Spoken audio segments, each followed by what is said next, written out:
This one rule explains half of everything bureaucrats do. Hey, I am Chuck the bureaucrat, and there is this obscure rule in the economics literature that explains an immense amount of bureaucratic behavior, and it's called the last dollar rule. And what's even stranger about this rule is that most bureaucrats don't know it exists, and most economists don't realize how important it is. Okay, here's how this works. Imagine you have a budget to buy some bundle of goods. And as a rational consumer, what you want to do is you want to buy the mix of goods that is going to give you the optimal outcome. Now, let's suppose that you're the commanding general of the world's simplest army. There are only two things that you need to buy: beans to feed your soldiers and bullets to train them with. And let's call your output, readiness. I feel like at some point somebody said that was number one. Now, to keep things simple, and God knows we gotta avoid any unnecessary complication, let's assume that one soldier's worth of beans costs the same amount as one soldier's worth of bullets. Now, obviously, if you have more beans and more bullets, you can generate more readiness. We know. More is better. It is a basic economic assumption. So please stop using that as a justification for why you need a bigger budget. The real question is, how much is enough? What's the right mix of beans and bullets to generate the most readiness? Well, for any mix of beans and bullets, there's some level of readiness that we can generate. And we could hop all over this graph, putting values to indicate just how much readiness we could generate. But the really interesting thing is that we can connect points that generate the same level of readiness. And what we get are these lines that they kind of look like the lines on a topological map. High readiness is in the upper right, low readiness is in the lower left, and the lines never cross. You guessed it, because more is better. Anyways, the point is we want to use these curves to pick the mix of beans and bullets that gives us the highest possible readiness. Now, the problem you face as the commanding general of the world's simplest army is that you have a budget constraint. That's the green line. Let's say you have a budget big enough to buy, $30 million worth of beans, or $30 million worth of bullets, or any mix that adds up to 30 million, like 10 million beans and 20 million bullets. A rational person would pick the mix of beans and bullets that generates the highest readiness. Here, that's 18 million beans and 12 million bullets. It's like a 60% beans, 40% bullets mix. And as you can see, any other point along that green line would produce less readiness. Okay. Here is the last dollar rule. If that 60% beans, 40% bullets mix is the optimal mix at $30 million, then the optimal mix for $30 million and $1, or $29,999,999, is still 60% beans, 40% bullets. You can do some really cool math tricks to show that this is true because calculus. But if you think about it for a second, of course this would be true. I mean, the world would be a pretty chaotic place if a $1 change in a $30 million budget suddenly changed the optimal mix of beans and bullets. Okay, so that gives us our first insight into bureaucratic behavior. For sufficiently small changes in a budget, there is no change to the optimal mix of things that we buy. People who dislike bureaucrats call this the salami slice. We just cut every account proportionally. I one time had this big bull SES absolutely lose his mind over the fact that I applied this technique to clean up a little rounding error.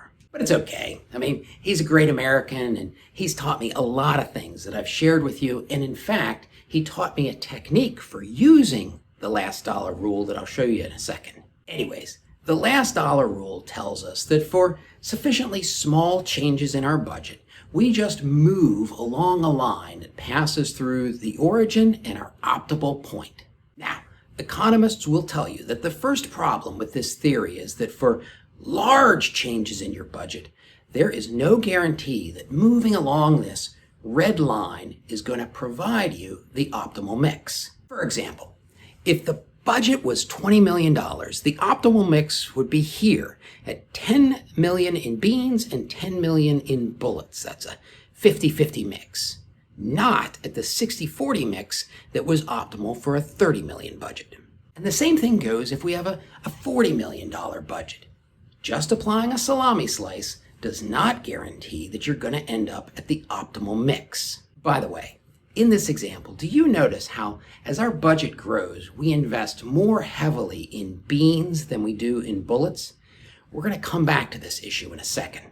All right, so this situation presents a challenge for us Pentagon bureaucrats. I mean, for small changes, we just apply a salami slice, but for large changes, we have to completely reassess our optimal mix of goods. But you got to ask, where's the boundary between small changes and large changes? I mean, is it 1% of the budget? Is it 5%? I don't know. And the fact is that nobody actually knows. And that's because of a problem that the economists don't really talk about very much. There is no equation for these readiness curves. I mean, readiness may be number one, but it is still a highly subjective value. Despite decades of debate and policy, readiness is still in the eye of the commander. Two reasonable, intelligent, highly capable general officers could construct entirely different readiness curves. I always think about Napoleon and Patton. Napoleon said an army marches on its belly, so I think he would have prioritized beans. Meanwhile, Patton said, my men can eat their belts, but my tanks need gas, and I think it's likely that he would have prioritized bullets over beans. So if a salami slice is the wrong answer for a large budget shift, there is no objective way to arrive at the optimal mix. Instead, you got to get all the generals back together and they've got to debate over what's most important. And this is especially true when there is a cut. I mean, if you suddenly get a large infusion of cash and you distribute it proportionally based on what the commands have historically been receiving, you might get some complaints, but at the end of the day, nobody's going to be really upset. The struggle sessions, they come when there are cuts. Now, remember that big bull SES who chewed me out for applying the last dollar rule on that rounding error? Well, about the same time, he taught me a technique for using the last dollar rule to deal with some kind of a cut and the inevitable posturing that comes with it. Let's go back to the simplest army in the world and imagine that we have to implement a cut from $30 million back to $20 million. And we want to end up at the optimal point, but we've got to do that without knowing where these readiness curves actually lie. We're going to have to rely on discussions between the subordinate commanders. So the question for the bureaucrat is, how do you set the stage for a fruitful discussion about where the optimal point is? Well, I'll tell you what you don't do. You don't just ask commanders where they think the $10 million cuts should be applied. All they're going to say is, well, I see that we need to take a $10 million cut, but if you take a single dollar from my command, that's going to be high risk. Even if you bring them all together and you propose some kind of salami slice, all they're really going to do is argue that their command shouldn't get a cut. And the important point here is that no commander is going to publicly recommend that another commander take a larger cut. That's just not done. You won't get anywhere. But the commanders will strongly suggest that if they got more funding instead of a cut, things would be better. So here's what you do.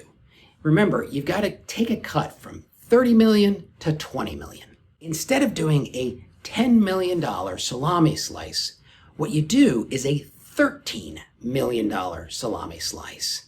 that puts you back at this black dot. You give that extra $3 million to your boss to redistribute, and then you have the commands come back with a $3 million buyback plan for each command. All of a sudden, that command's natural behavior to protect themselves from cuts and try to get more funding, it gets channeled in a constructive direction. Commands make sure that the most important investments get the most attention, and you get to move in the optimal direction. Okay, so hopefully you know that I am kind of a trench warfare bureaucrat. Like, theory's nice, but if it doesn't help you get the job done, yeah, you're better off without it. So let me show you how the last dollar rule actually shows up in the day-to-day competition for funding. Let's look at two of the biggest appropriations in the Army. The military personnel appropriation pays for soldiers, and the operations and maintenance appropriation pays for, among other things, training. Between 2006 and 2009, there were huge changes in the size of the budget, but the mix of soldiers and training basically followed this straight line. Then, from 2010 to 2016, there was this panicky phase where the Army flailed all over the place. This is actually pretty chaotic because from these points, it's impossible to draw curves that don't cross each other. Part of this has to do with sequestration, which happened in 2013. But things got so bad that by 2015, Congress established something called the National Commission on the Future of the Army. That was meant to address what some commentators were calling a civil war inside the Army. Now, look at how all but one of those red dots is below the line that was established from 2006 to 2009. In effect, what the Army was doing was sacrificing O&M dollars in order to preserve manpower. Now, remember what I said about Patton and Napoleon? Different generals see things from different angles. In 2017, something interesting happens. We're still on that line, but guess who shows up? That's right, on August 14th, just as the budget is being passed to OSD, General Milley, Mr. Readiness is number one himself, shows up. And from there on out, look where the mix goes. Always above the line, always prioritizing operations and maintenance over personnel. I guess readiness really is number one. So the last dollar rule, this little economic footnote, is alive and well in the Pentagon, and it is shaping what we do. So the better you understand it, the more effectively you can compete for resources. Now, if you want to see another economic principle that is causing trouble for people who don't understand it, watch this video.